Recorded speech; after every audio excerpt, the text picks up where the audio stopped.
सब पेरेंट्स को या बच्चे को जानना चाहिए। एक बात हुआ परसों, एक्चुअली बात कल थोड़ा सा ज़्यादा हो गया। मैं इसलिए डिस्कस करना चाहता हूँ कि ये पहले टाइम और फर्स्ट टाइम मैंने ऐसी सिचुएशन देखा पूरा कोचिंग में। हुआ ये, वो हमारा एक जो होते हैं ना एडमिशन काउंसलर के थ्रू बच्चे आईपी में या ड्यू में किसी भी कॉलेज में होते हैं एडमिशन थ्रू काउंसलर। तो हुआ ये, जो बच्चे और उनके पेरेंट्स है, काउंसलर से बात करी उन्होंने। बात करने के बाद उन्होंने नेगोशिएशन करी कि आपकी चार्ज कितनी है क्या नहीं है। चेक भी इवन काट के दे दिए उन्होंने, और बच्चे की एडमिशन भी हो गया। और इवन एडमिशन होने के बाद उन्होंने जो पेरेंट्स से काउंसलर मांगेंगे, भाई पैसा भाई दे दो, एडमिशन हो गया, जितनी बात हुई थी नेगोशिएट हुई थी। तो बच्चे ने, वो पेरेंट्स ने कुछ पैसा दिया, कुछ पैसा रोक दिया। तो हुआ ये, काउंसलर का फोन आया, सर बाकी पैसा क्या है क्या नहीं है। तो मैंने भी कॉल करा पेरेंट्स को, भाई दे दो, क्या है क्या नहीं है। तो उनका ये था, उनकी जो भी बातचीत है कि हमारा एडमिशन जैसे होना चाहिए था वैसे नहीं हुआ, रेगुलर में हुआ, ऐसे तो होना नहीं, इतना पैसा नहीं लगता। काउंसलर की अपनी बातें कि हमने तो काम कराया, आपको जो कोर्स था जो कॉलेज था हमने वो दिलवाया, आप अभी मना क्यों कर रहे हो। छोड़ो, हर कोई अपने उल्लू सीधा करेगा, बात वो नहीं है। मैं अपनी बात करता हूँ, लाइफ में क्या गलती करी मैंने। पहला गलती ये है कि उनकी कहने पे मैंने काउंसलर को बुलाया अपनी ऑफिस में।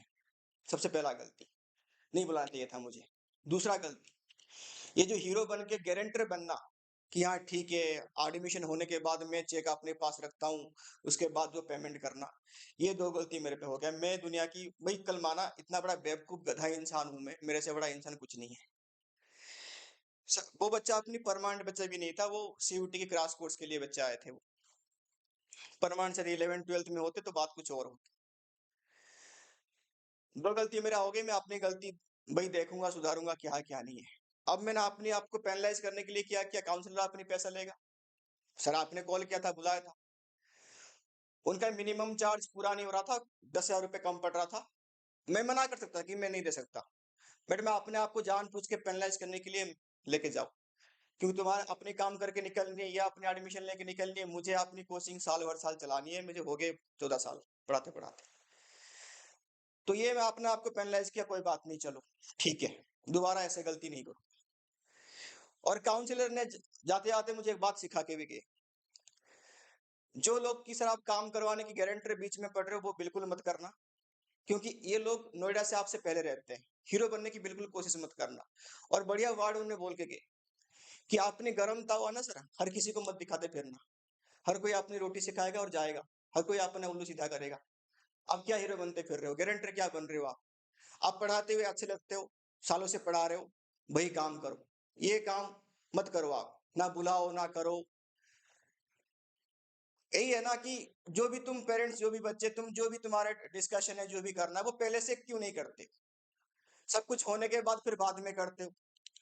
काउंसलर वो भी क्या है, वो अपनी बिजनेस है उनका, वो तो करेंगे ही करेंगे कि भाई हमारा जो मिनिमम चार्ज है वो तो लेंगे ही लेंगे। अब बीच में मैं फालतू में जो फंसा, सच में बड़ा बुरा लग रहा है। और इवन ये भी एलिगेशन शायद दिमाग में हो या ना हो कि पक्का सर का कोई ना कोई पार्ट है इसमें। आप बताओ, मैं क्या क्या बताऊं अभी, क्या करने गया था और ये हुआ क्या गया, पहली बार हो रहा है। मैं वीडियो नहीं बनाना था, शेयर नहीं करना था, बट माइंड शांति नहीं हो रहा था। मैं बस जो उनके बीच में चल रहा था मैं देख रहा था। मैं किसी की गलती ना, इसकी गलती है इसकी गलती है, हर कोई अपना अपना ठीक है सोचता है। मैं ढूंढ रहा था मैं, मेरा गलती कहाँ रह गया। बस एक सीखे, अभी कभी नहीं बुलाऊंगा किसकी कहने पे, हाँ ठीक है यहीं आ जाओ, मैं खोल के रखा हूँ धर्मशाला, ही बात कर लो तुम। बड़ा गलती हो गई मेरे से, इसलिए थोड़ा सा वही एक्सेप्ट करना, बोलना सबके सामने, थोड़ा सा रिलैक्स होता है इंसान। 2 दिन से ढंग से पढ़ा ही नहीं पा रहा मैं क्लास में।